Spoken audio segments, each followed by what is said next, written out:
Okay, thank you. I'm going to call this meeting to order. This is the Goose Beach Advisory Committee meeting on July 21st, and thank you to everyone that's come for their social hour. We're going to call the meeting to order.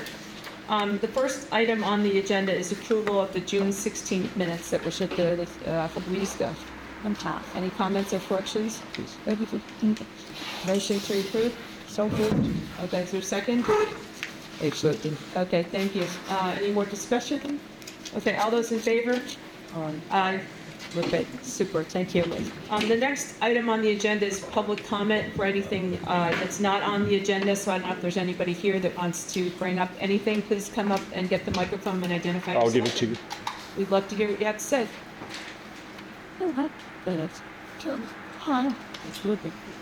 Nothing? You say where you are. Okay, so I'm Ed Kramer. I live at West Roberta at 14 Crescent Avenue. We don't live there full time. We live there for the summer. We have a couple of things, but let me start with my greatest concern is the speed of cars on Kings Highway and on Wildwood. So we walk a lot. We try to get our 8,000 or 10,000 steps in every day. And we walk on the beach, but we also walk on the streets. And forget the issue for little kids. Even for people like us, we're constantly aware. We hear a car roaring, and whether the speed limit is 15 or 20 or 25 miles an hour, cars are going significantly faster than that. I don't know is Pat still here? Oh, there she is. I've talked to Pat about it. Whether or not, sorry, Pat, whether or not the traffic signs that show the speed you're going, or whether or not speed bumps, which I know create a noise issue. But certainly one of the best ways is enforcement. I love the Kennebunkport police. I think they're wonderful.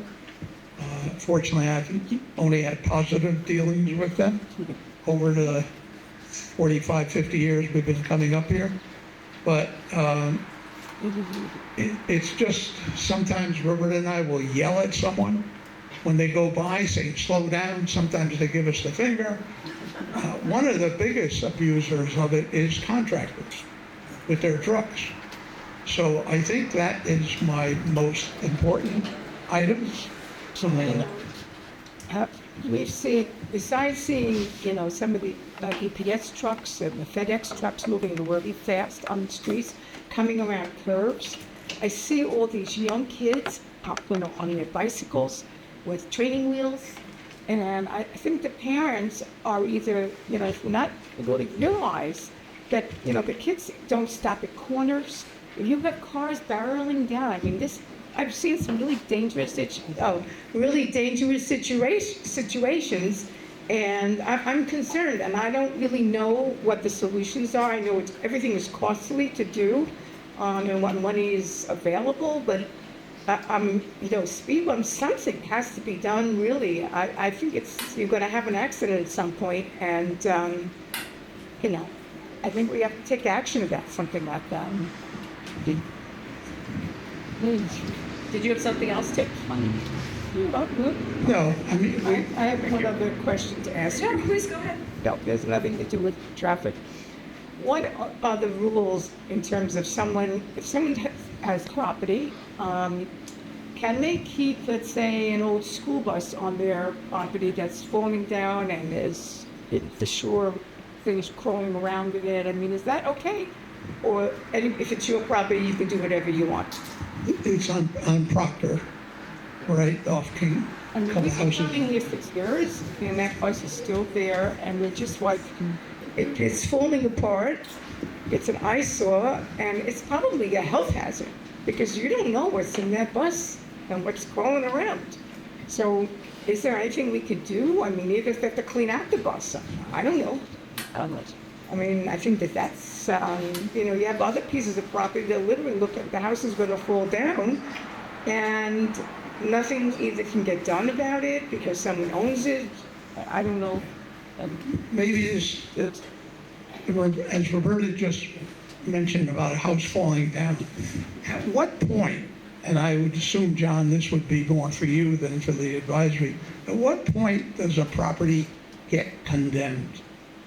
The property owner, I'm going to guess, must be paying their taxes, but literally, it looks like the house is falling apart. And I think the last time the owner was up, or one of the owner's children was up, they went in, I think it was 2 years ago, maybe 3, and squirrels had invaded the house. And the poor young man had to vacate it and they had to have someone come in. Another time, a relative that also has a house on the beach helped, and they went in and cleaned it out. But I can't imagine. The roof looks like it's an old Cape Cod. The roof has to be leaking. Bottom line is, are there ordinances that are either in place or should be in place? I mean, I don't really know anything about that, so,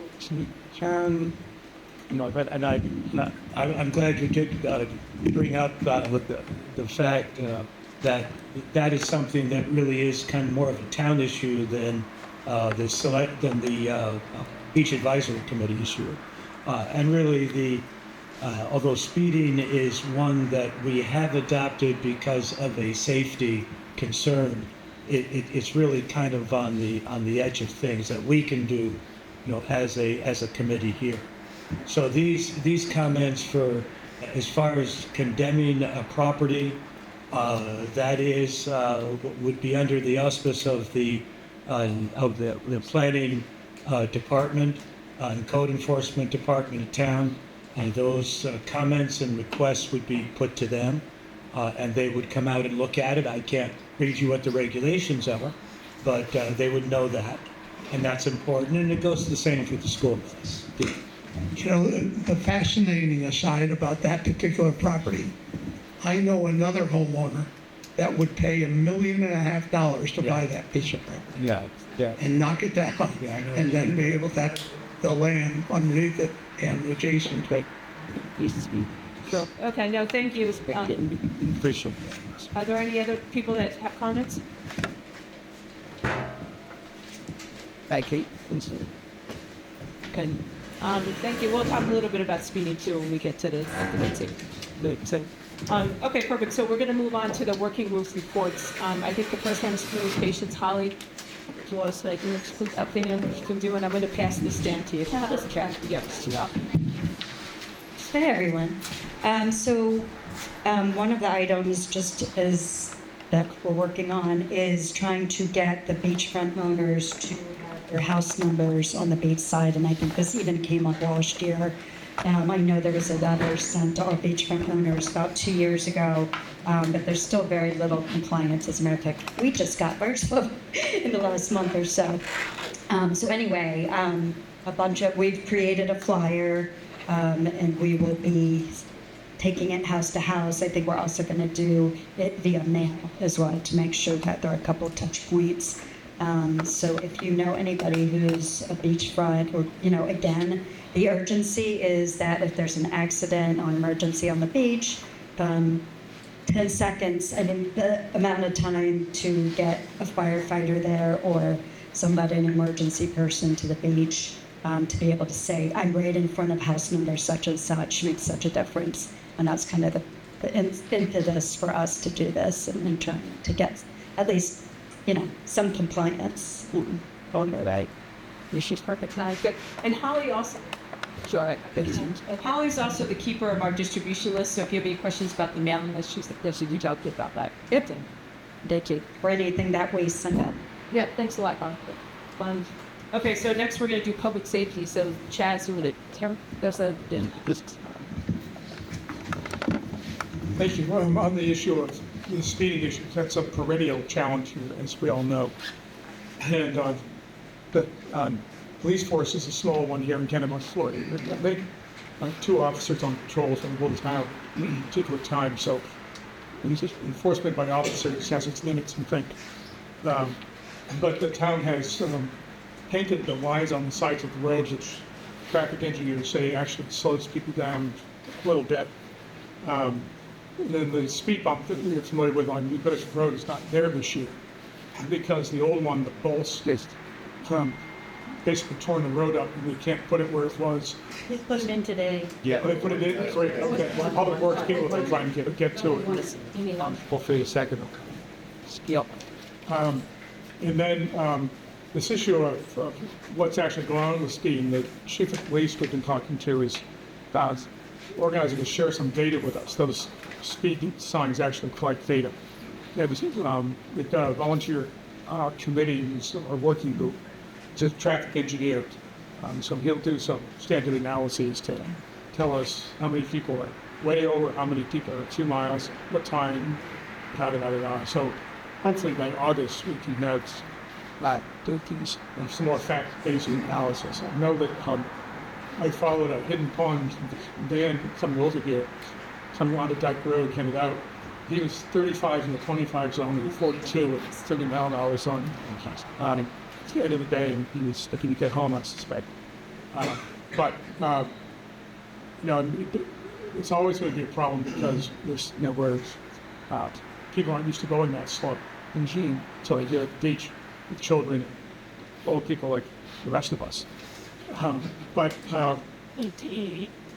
think we really haven't, aside from those things, we can't do speed cameras here in Maine because the law doesn't allow it. And so it's really one of, as you suggest, keep yelling at people or waving, I just flag people down when they're racing at rates. And then, But isn't these vans that are coming and speeding, shouldn't we be adjusting that with the tights in? Is that not, I don't know who. well, we can, I can call the ties and talk about it, but it happened an hour and a half ago. Oh, okay. But in general, I see a lot of the vans going too fast. The other thing that the police chief has spoken to me about repeatedly is whether it's speeding or other problems at the beach. People call the town or call the police department day 2, 3 later, and when it's way too long for the police to find out about it and do anything about it. So if there's a problem, call the non-emergency number and they'll be happy to talk to you about it. It's very frustrating for them. You call and, gee, that's too bad, but it was last week. So it's there's only a few people here. That's a general problem that they have dealing with us, this far as now. Any questions or comments? Yeah. So just so I can see, you have the mics going over there.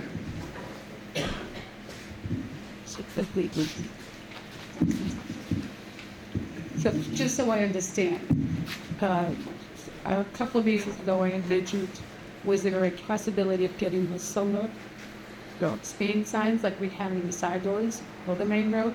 Is the reason or funding? I'm sure there's a funding issue. Those signs cost about $3,600 each. This is a small town, but we haven't pressed that. And John, you may know more about this than I in terms of. Well, it's just that I heard you say something, you're going to for the documentation to August. That's going to be that's documentation on the actual speed. The cameras as it I is. guess I want to say is, we know they're speeding. Right. So I don't know what more information that's going to give us other than this, how much there is. Well, I think it's 1 in 100 cars, or 1 in 10, or 1 in 2. Does it make a difference? Yeah. Absolutely. Yeah, No, it to really us. does. I mean, to us, the speeding. The Right. speeding on the road, how do we stop? I think as residents, we wanted to start. And I think, as I mentioned the last time, you see those signs, it makes me stop. I'm sorry, every time I come down that road. So we know it works. We know they're speeding. So you're I saying think most of the residents, they're speeding. Can you hear me? They're speeding. So I think as residents, from what I've heard from residents here, we'd like to do something. So if it's a cost thing, that I think some of the residents would help. I think they want to help, and I would try to help do that. So I just want you to know, I don't want to keep putting it off. I think we need to do something. Summer's going to be over. I'd like to try to get something going so we could. So I just want to know that we really feel it's a problem. And I'm not saying you're not doing what you need to do, but if there's something we can do to make it happen sooner, I think residents would very much help out with the town to help. The challenge we have is that the speed signs are there and people are still speeding, right? Yeah. There's no speed, well, those are the regular C-spine, but if you see the ones that flash, it say, No, but those are there. I mean, there's one on West End. but we want them on, we want them on Kings Highway. Right, where I the guess speeding's my happening. point is, we could, if the town could afford more signs, that could be a possibility. It doesn't stop speeding completely. That 1 in 100 is still in the street. You're never gonna stop someone speeding, 100%. So, I'm sorry. No, Just but no, wanted so to your voice- point's a good I'm one, sorry. and the town is, I think I'm just expressing what a lot of people Absolutely. feel, that's all. no, Thank you. Appreciate that. Leakage, letting the God. So is there a, sorry. Speaking the, Thank you. I'm just wondering, is there, Find yourself. oh, I'm Joanna Bell, I'm on Skyline. Is there a reason why there is not one of those signs on Kings Highway? Which is where the main concern seems to be. I think if we had a choice, I'd have a sign on every road that was above 30 miles an hour. It's really a matter of cost and practicality. How many signs can the town distribute? I mean, we have a number of signs. We probably have twice as many posts on which those signs can go. Can we move them around to different posts so that we can get some distribution? What I can do is, I've made a note to request that we might be able to add Wildwood and one further down on Kings Highway, though it isn't obvious to me exactly where would be the best spot to see it. But at any rate, you could add that to possibly put it into the rotation. That's a possibility. So, yeah, thanks. That's what keeps on that you to know and just people. Let me ask one other question. It seems that because we have the crosswalks where people are supposed to stop, and I see most of them do. However, they come speeding up and then they suddenly realize, hello, I'm supposed to slow down. So maybe we don't have to have an expensive kind of sign, but maybe signs and kind of letting people know ahead of time that you have to begin to slow down. There's a crosswalk.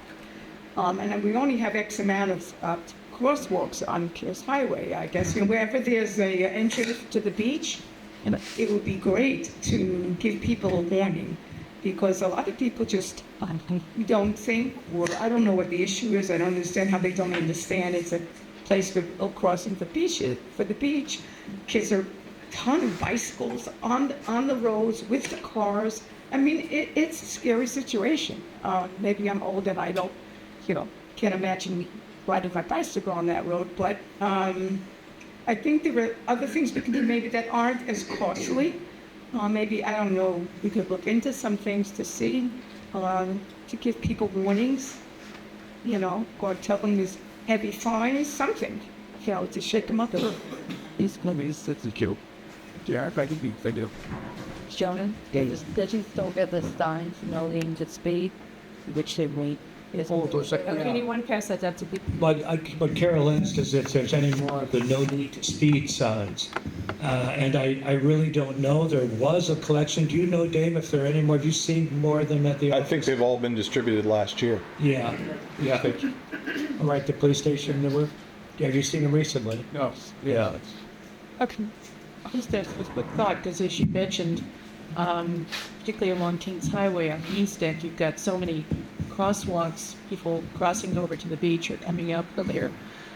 Is there some way we can emphasize somehow, either by signage? I mean, we don't want to have any more signs.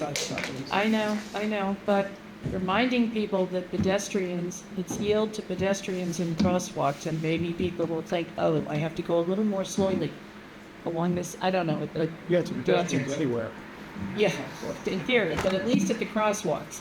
And since you have them about every block for a period there along the east end, and that's the most heavily trafficked, to a certain extent, part of the beach, that I'm not saying there's not speeding problems on the west end too, there certainly are. And sidewalks. And no sidewalks, and you got the problems like going up to Community House. You have no sidewalks there, and you have a ton of kids going to the Community House there on their bikes in the morning with their tennis rackets. I was riding very slowly, luckily, coming down towards the beach end, Community House Road, and there was a landscaper truck parked on that side, and all of a sudden the kid hopped right out from behind that. And if I hadn't been going at like 5 miles an hour, there could have been an accident. So I think there's, some people are just going to ignore it. I agree. A lot of them may be the contractors or the FedEx trucks, people who are on schedules and, I'm going to push it. But the more we can remind people, if possible, and again, I hate to say more. Shall we contact the most common contractors that we see constantly on the roads, and to ask them to talk to their employees? I mean, that's not costly. And tell them that they could be fined themselves if their employees don't adhere to The speed to the limits. speed limits. Yeah. I mean, it seems to me that they don't want this kind of problems either. Right, hopefully. Neither the accident costs that it will have to them, nor the publicity cost that it will have.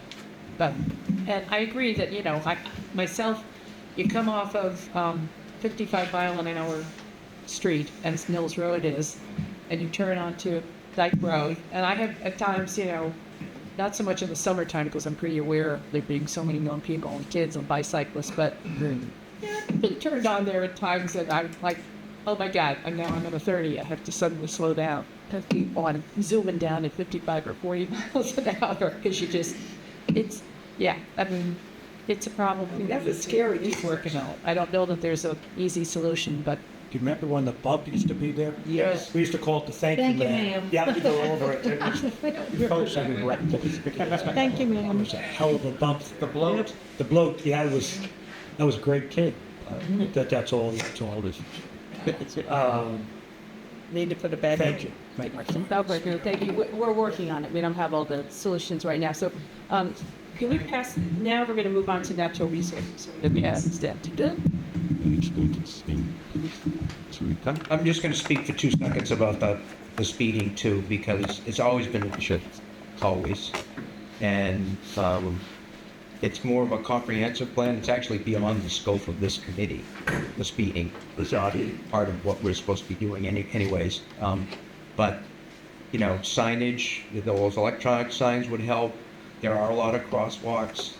I mean, I'm not sure what else we need, but I think it's more than this and the beach people. This type of discussion has to be had with the selectmen, the board of selectmen. So we do have a board selectmen's representative on our committee, but it's not, the public safety part. It's not even really part of our, besides safety on the beach. It's not what the beach committee is about. I hate to say that, but we've been suggesting that one of those electronic signs like we have on Dyke Road would be nice to have on just around I would like to see it just around the corner from the store on the ocean side, because that's where people speed up right there in that little straightaway. Because there's no parking there either, so it looks like it's wide open. I think that's what we talked about, but I think it's something we're going to have to, all of us, comprehensively, are going to have to press the town to do, if we can, if they can get that in the budget. Everything costs money, right? So, anyways, that's my 2 cents. We all speed, unfortunately, especially in the off season. I just have a couple things. People on the beach that walk the beach or that go to the beach know that the dune reconstruction project seems to be a great success, although I did notice some dried out or possibly dead plugs down on near the New Biddeford, the end of the dunes on New Biddeford. I moved stake and twine and replaced a couple of broken stakes. I actually moved it towards the ocean because the dunes have actually expanded already towards the ocean, which is great. I was wondering about water quality, so I went back and looked, and our water's been really good with the exception of 3 days in June, the 23rd, 24th, 25th. We had elevated bacteria levels, but in talking with John, we kind of discovered that, it was after some rain, but also the highest tides of the month, which are, John explained, are when the marsh gets flooded out, that's when the bacteria comes down. That's when you definitely don't want to be in the river. So, or swimming in the river.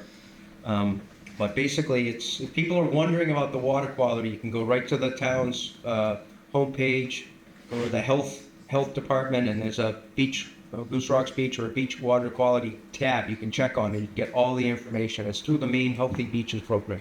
Like, if you have a question, it does take a couple minutes, but you can find the information there. And I think they test twice a week, right, Jeff? Twice a week. So Tuesdays and Thursdays, I think. Tuesdays, Wednesdays. Okay. Depends. No, Tuesdays and Thursdays. Okay. I believe. But it's a great program. I'm glad we decided to continue paying for it. I think that we voted on as townspeople, we voted on some zoning changes, and some of those included tree cutting standards in the shoreline zone, which Goose Rocks Beach is entirely in the shoreline zone. I guess there are a couple spots that may be high enough to be outside the shoreline zone, but the town now requires a permit to cut any tree down. And basically what they're trying to do is just keep people from taking a tree down each year and eventually clearing their lot. So if you're going to take a tree down or be clearing some brush, it's probably worth the call to the code enforcement. They actually have a tree cutting permit thing that you can fill out online. Yep. So it's pretty easy. I did it. We had a dead tree that we thought was going to come down on our neighbors' cars, so we figured we might want to take that down. But we got a permit. It was easy. Doesn't take too long. But that's I don't know if anybody has anything else, but that's all I have. So, but I would advise people, if they're going to be doing any cutting in the shoreline zone, call the town first before you do it. Carol, do you have a plumber empty? I do. Oh, well, I did forget. Forgot about plumbers. Yep. Yes, you can't forget about the plumbers. Bruce. We are having a very good year. The Plovers are having a very good year. We are sharing the beach very nicely. The Plovers are sharing it with us. We are sharing it with them. At our beach, we've had 14 pairs of Plovers. We still have one active nest. We had 23 attempts of nests. 11 hatched. 7 were predated, which means they were eaten by a skunk or a raccoon or something. 2 were washed away and 2 were abandoned. We now have 6 chicks and 23 have fledged. It'll be the most, if all 6 chicks survived, we'll have 29 fledged chicks, which will be the best we have ever had. And the state of Maine has 162 pair of plovers, and in 2024 they had 143 pairs. And let's see. And so they had a fledged of 237 plovers in 2024. If everything goes well and we don't lose any chicks, we should have 259 fledged chicks this year. Yeah. That's up for when I first got involved, and shows how old I am. We had under 50 pair of plovers in the whole state. Once a year we had. Dysentery. Yeah. Yeah. And people have asked me why they're doing well. Well, I think they did well because we did have a very rainy month. But I think people have been responsible.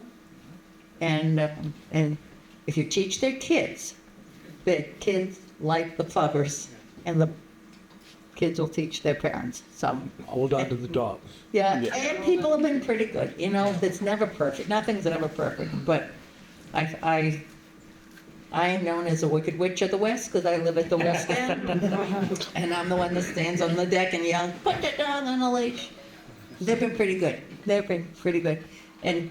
But people don't understand is that when a chick is hatched, it is on its own, period. The mother doesn't feed it, the father doesn't feed it. It is on its own to feed for itself the minute it is hatched. And so eventually that chick is going to go, I mean, it's nothing but a little cotton ball, go down to the edge of the water to feed. So keeping the dogs away is a good thing. So that's all. Thanks. Thank you, Carol. Sure. Okay, we're going to move on to some of the old business, and I think we have commercial activity on the beach, which has been perpetually on our agenda. And I'm going to let John give you the update of that. Please, Yes, unfortunately, it's not totally the same, but it's a lot the same. We did serve a notice of violation to the tides in May. For other months, I said things were being worked on. There were some significant number of complaints to the town. An investigation was started by our code enforcement. There were a number of violations that were noted. They were served to the tides. That work is still proceeding, and the potential, it is something that might, the tides has filed an appeal to it. So that's something I really can't address at all, but it is ongoing. Now, given that, when the violations were served, certain things were shut down at the tides. One was the serving of alcohol and food on the front lawn. Also, the porch was also mentioned at that time, as well as commercial activity on the beach. So those are elements of the notice of violation. However, the town appreciated that the tides had a number of reservations and, corporate commitments to the people who had signed up and reserved rooms. So we did want to allow them to be able to provide some level of service to their guests. After negotiations face-to-face with the tides, we developed an interim agreement that is active only for this summer. And what that agreement would allow is for the tides to be able to provide services, set up chairs, set up umbrellas, but not serve food or drink other than water within their 25-foot reserved area, which they are beach use agreement signers. So that reserved area gives a nice demarcation of an area that we could establish again as an interim agreement. This does not affect what the final agreement would be in any way, shape, or form, but it does allow the tide to provide services to the guests that had already reserved rooms. So that is in place. They have agreed not to provide any services, not to carry chairs or carry kayaks or set up umbrellas beyond that 25 feet. I hope you will, as I think that that's a significant a plus for our public beach. It allows a much more open sense to the beach as one is walking in that public space. They've also agreed that if they have kayaks and stand-up paddle boards, that they would store them in the garage and they would bring them out only on demand by a guest. So those are the principal elements of the interim agreement. There are portable chairs that the guests can take and walk down to the water's edge or walk out of the beach, as I think we would all want anyone to do to be able to appreciate and enjoy the beach. And both of these have numbers on them, which is important. That it addresses our volume concern with so it addresses the volume concern. Let me just put that thing. So that's kind of the update. I'll take questions and answer when I can. Yeah.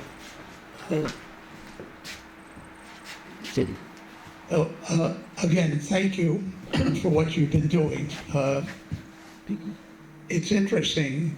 Today, for example, I would say definitely within 25 feet were a lot of yellow umbrellas.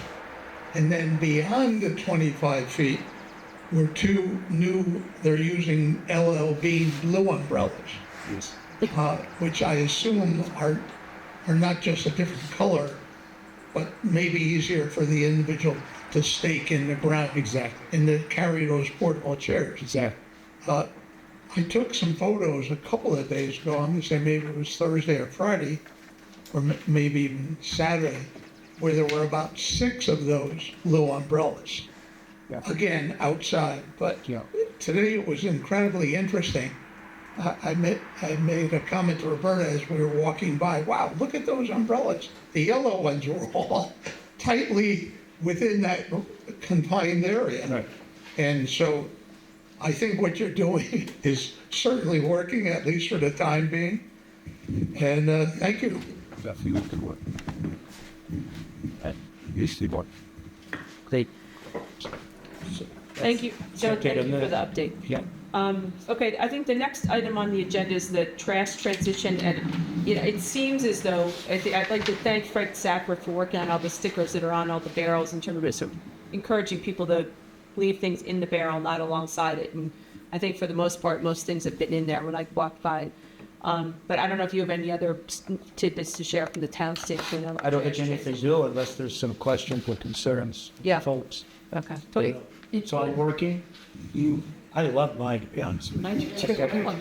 Yeah. I've got so much more volume than I had. They only have to drag one Yeah, thing out of each thing instead of carrying all those little buckets of recycling out, so it really works. And I think the only thing I've questioned once or twice, I think it is working better at the beach. People are responding.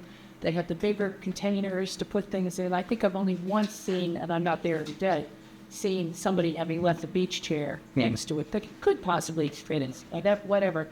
The thing I've noticed is, I know in our home placement of where we're supposed to put our barrels, they're supposed to be like 3 feet apart. And all the ones at the beach are kind of, I don't want to say quite higgledy-piggledy, as they don't seem to fit the very precise directions that we've got at our home thing. And I wonder how that's working for Casella. yeah, Any feedback? the concern about spacing is that they're not too close. Yeah. So, yeah, a foot's a little tight, because you gotta get in between, but 2 feet, if they're at least 2 feet, they can be wider. It's just if they're too wide, then the guy's gotta actually put it in gear and move the truck. Yeah. So it's great if you can keep them within 2 to 3 feet spacing, and always have that bar facing the street, your handles facing back, so. I'm just wondering whether the Casella, because there is a driver, obviously. Sure. Whether they actually, at least gets out and move them apart, because most of those placements seem to be, a lot closer together than what we're being told. It's working for them, I'm fine. I think it's working for them. It's where he puts them Yeah. back down, so I think it's probably Yeah. pretty cool, unless someone's moving them. I think that's how, Okay. yeah, but then, Yeah, try to keep some space. yeah. Okay, I'm going to pass it down to Kate in terms of update on the parking project. Okay. As you all know, we have parking issues at the beach. There's a lot more people and a lot more cars coming to the beach than there are parking spaces available. So we have a parking, whatever we're called, a working group that have been looking. First, I think I would say this summer we've been more in the mode of, first of all, gathering data. I want to thank Wendy Bosley, Pat Sousa, Pam Zakansky, who are all members of this working group, and particularly Pat and Pam, who have worked and walked every square inch, I think, of every street in Goose Rocks, just to get the information correct as what streets we have, what streets are private versus public, and on public streets, what are the existing parking restrictions that we have. That's a lot of walking, folks, so thank you. And a lot of research on what do our current town ordinances say, because there are parking ordinances, and we wanted to, first of all, get the information correct as what the current situation is, figure out where we had inconsistency, because that was one issue that we wanted to look at. And the other issues are things such as, we know we have, under the beach use agreement, 173 spaces for going parking to go to the beach. And they have been delineated, and in the same situation pretty much that's been the case for, 10 years since that agreement was first reached. So another issue now that we're looking at is, are those the best spaces, best locations, or should there be some readjustment of those things? I know in some instances, John, I think, pointed out that there are some places where we're going to have to move some of those spaces because they are simply like too close to the marsh or practically in the marsh. So this is another issue we're looking at. There's the other one. And there, as I said, there are public versus private. What can the town do and what can the enforcement be? So we're at the stage where we met about a week or two ago, had a very good meeting with John, and we'll consider, who is now, taking consideration on to some of the other town officials to talk about some possibilities that we've discussed. I'm not going to go into detail on that now because we'd like to get some information, get some feedback from the town officials before we bring any specifics back. It's not something that's going to honestly change for this summer. This is a longer-term project. So the one thing I would say, kind of along the lines that we talked about with speeding, is, again, we need to collect data to see where we possibly have problems, where perhaps people are parking inappropriately or illegally. And I would say to that, I had an instance where I observed an instance back on July 4th of something that was, in my view, an illegal parking. And I took pictures.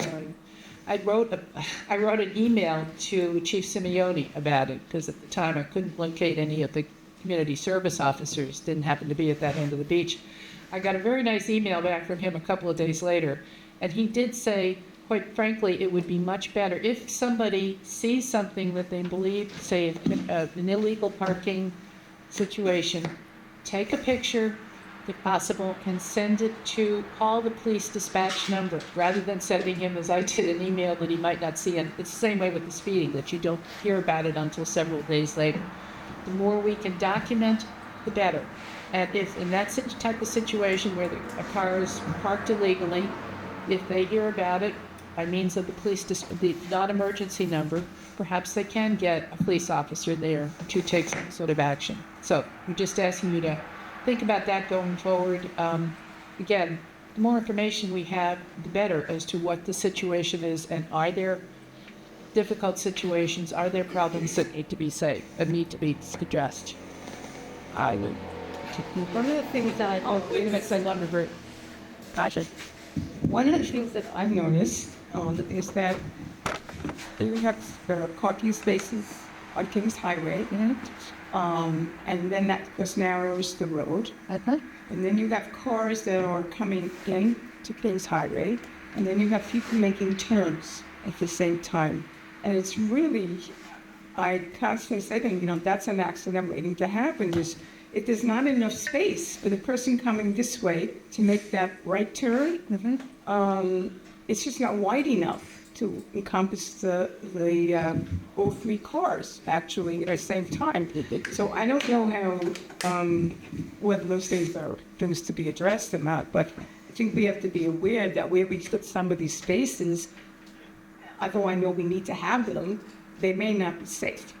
Right, and that's true, and we have received that information and are aware of particularly some spaces, but if there are other areas, certainly let me know or somebody on the committee, because we do want to put that information together and say, is this a time to think about some adjustment in the act? We know the number, but where exactly they're located. There is some ability the town, the select board, maybe with the BAC's recommendation, could suggest changes. And we want to do, if there are areas, a couple have already been brought to our attention, that people are finding unsafe in terms of where the parking space is located versus where people are trying to make turns on the King's Highway or whatever. So, again, information, documentation is very helpful.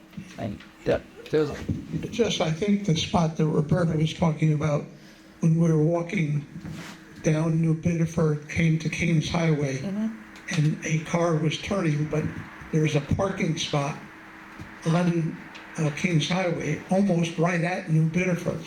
And so there's a very narrow space. I was thinking of a different space, but I guess there's more than one problem than one. Yeah. Okay, I just noticed whenever I walk by the Tides that on Belvedere, there's reserved parking on the pavement in the Tides. Is that, I mean, there's no parking other than town parking for anybody else on Kings Highway. It just seems highly. I would have to defer to John on that and the discussions with them, because Are people aware of this? Yes, totally is. I will defer to my need to sons. It's been documented. I guess we'll leave it that way. Yep. That's all I wanted to do. Okay, all right, no, thank you. One last announcement I just want to make. Our next meeting is August 18th here at the fire station, and we have an interesting program. Scott Dombrowski, who is the keeper of the Goat Island Lighthouse, is going to come and kind of talk about his experiences living out there and everything like that. So we hope you'll come back and join us then. So I will entertain a motion to adjourn. So moved. Okay, is there a second? Second. Okay, all those in favor? Time. Thank you very much for coming. Please take food. Yes, that's your food.